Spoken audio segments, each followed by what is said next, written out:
Mae'n uffernol anodd rhoi ring I rhywun a dweud, gwranda, dwi'n cysgu'n rough, dwi angen help.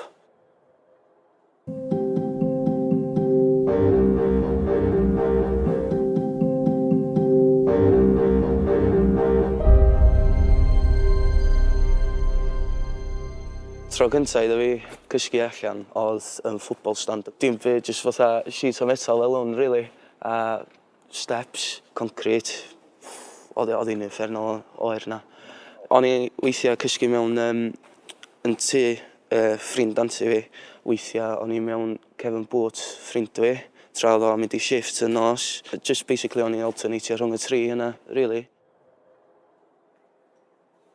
O'n I wedi cael fatha sleeping rough pack hefyd gan y cyngor, sleeping bag a flask iddo fi. Os o rywun yn gallu offro diod iddo fi, so o'n i'n cael swig o fodca neu whisky neu rhywbeth just I gwybod so o'n I yn gynas am y noson.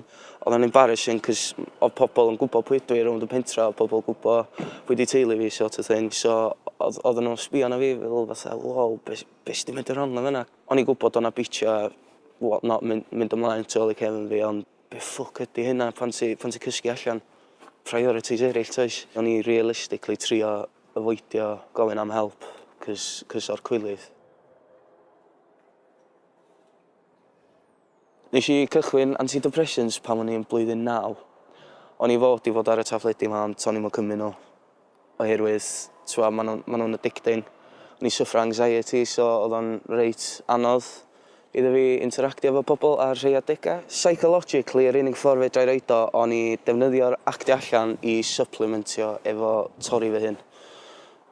Ar y pryd, o'n I jyst gorfod gadael I lles fi fy hun. Cyrraedd pwynt lle o'n i'n meddwl bydd rhaid iddo fi, ar lles fi, ar lles teulu fi. Gweld fi dod â nhw lawr a toedden nhw'n yr un pobl. So oedd hynna dod â fi lawr on top o bob dim eraill. So o'n I jyst fel, iawn, un diwrnod rhaid fi fynd.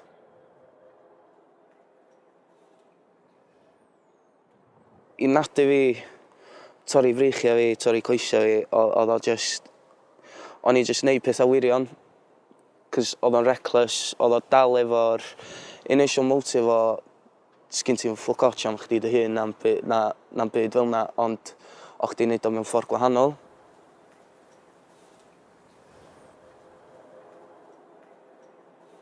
O'n i'n cysgu rough am tua 3 wsos I mis. A'r cam cynta oedd referio I digartref. Oedd digartref di cael fi mewn I bed and breakfast bach yn Caernarfon a dyma fi cael ei referio efo Gista. Mae Gista'n homeless organisation a maen nhw'n helpu pobl sydd yn digartref cael lle I fyw. Be sy'n neis efo Gista, mae pob yn yr un sefyllfa, so tos a ddim stereotypes o gwbl. Mae'n braf gweld lle dwi wedi dod o lle o'n I blwyddyn dwytha I heddiw.